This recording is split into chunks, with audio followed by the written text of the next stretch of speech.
I rise today to participate in this important debate on Bill C-7, which seeks to expand medical assistance in dying, or MAiD. While the Liberal government has summarily dismissed the role of Parliament with respect to the all-party committee study and evaluation of this law, I believe it is still important to ensure my remarks appear on the record, since Bill C-7 is literally a matter of life and death. Let me begin by quoting my honourable colleague, the member for Lanark, Frontenac, Kingston. He posed to this government during the earlier days of our hybrid sitting. In the context of advocating for defibrillators to be placed in community halls, hockey rinks, and other places Canadians gather across the nation, he asked, "It will cost approximately $1 billion to renovate Centre Block." I believe that's accurate. "It will cost $5 million to put these defibrillators in all police cruisers. That would save 300 lives per annum. Is the cost of saving 300 lives per annum 1/2 of 1% of $500 million more or less important than renovating Centre Block?" End quote. Now, my colleagues on both sides of this House know I'm a strong supporter of our institutions, our history, and protecting them for future generations to appreciate and learn from, and in some cases even revere. This is true of Parliament, historic sites across Canada, and even statues of our founding leaders, for their vision and even at times for their faults, and sometimes many faults. But here my honourable colleague from Lanark, Frontenac, Kingston was posing a simple but profound question to Parliament, which is, what is the value of life and how can it be measured? It is a question all members of Parliament have been consumed with since the start of the coronavirus pandemic. How can we protect and save lives? I believe it's a question that will form the basis of debate in the House of Commons for the remainder of our natural lives, and I believe well beyond. In just over 8 months, all levels of government have spent a combined $500 billion in their respective struggle against the pandemic. Rich, poor, old, young, married or singled, with kids or grandparents. It doesn't matter what families look like or households look like. Everyone is impacted by COVID-19, and governments have acted. The measures brought forward were, in one way or another, based on one simple, profound truth: that elected officials at every level of government across the country support life, want our nation to fight for it and protect it.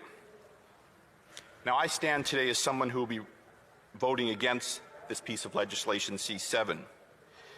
Medically assisted death is a practice that, if left unchecked, could, in some dark corners of society, turn the right to die into an obligation to die. How is it that a government that advocated overwhelmingly to accept closures and even economic lockdowns in its response to the coronavirus be the same government that has unmoored us from protecting Canadians by vastly expanding the legal parameters of medically assisted death? It is grisly.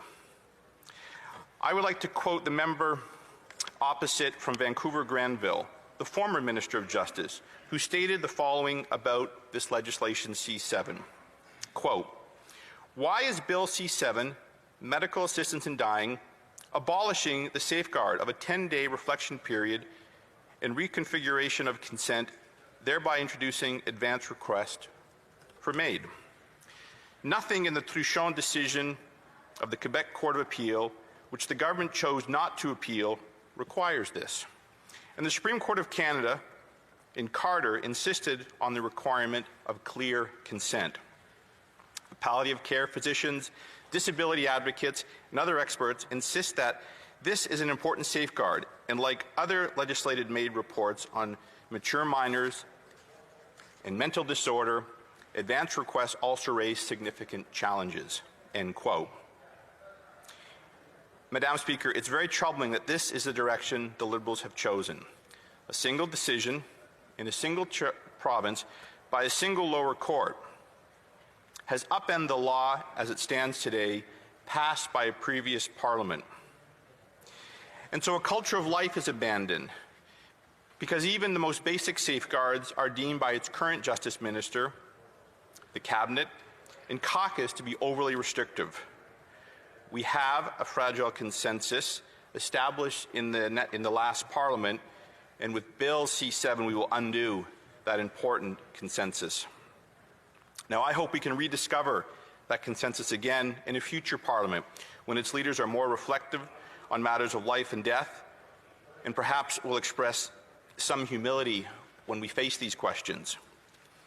I believe we must, as parliamentarians, even those who sit across the aisle, reject the unwise extension of medical assistance in dying in our society. But I am dismayed this will not happen. C7 today is medical assistance in dying in name only.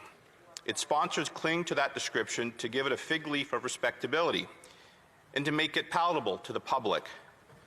For C7 stripes away both safeguards to protect vulnerable Canadians and even the belief that one's death should be near, imminent, or even reasonably foreseeable. Whereas medical assistance in dying built in safeguards, today's bill does not, and we are left simply with medically assisted death. Thank you, Madam Speaker. Comments, questions or commentaires. The honourable member for Timmins, James Bay. Thank you, Madam Speaker. I think one of the issues here that's really important is the fact that we have to deal with the courts and court decisions, to me, really lays out questions that government has to look at in terms of legislation. What I find concerning about the last court decision is that the federal government never appealed it. And I find that surprising. I don't think there's ever been a First Nation ruling in any court ever that the federal government hasn't appealed all the way to the Supreme Court and fought tooth and nail. And yet on this, on a fundamental question, on the issue of a foreseeable death, this is something that is difficult for all of us, I think, to deal with, but we understand it. We understand why it was brought in. We understand why the Supreme Court made us come forward with legislation. But that this was ruled on by a provincial court, and the federal government did not appeal it before bringing it in for legislation, and then went beyond the decisions. I'd like to ask my honourable colleague if he thinks it would have been better if we'd actually appealed it, had a very clear ruling from the Supreme Court, and then responded to that. Member for New Brunswick Southwest. Thank you, and I appreciate the question from my honourable colleague. I do think that would have been the better approach, to examine the ruling and appeal it to the Supreme Court to get a broader interpretation of the law.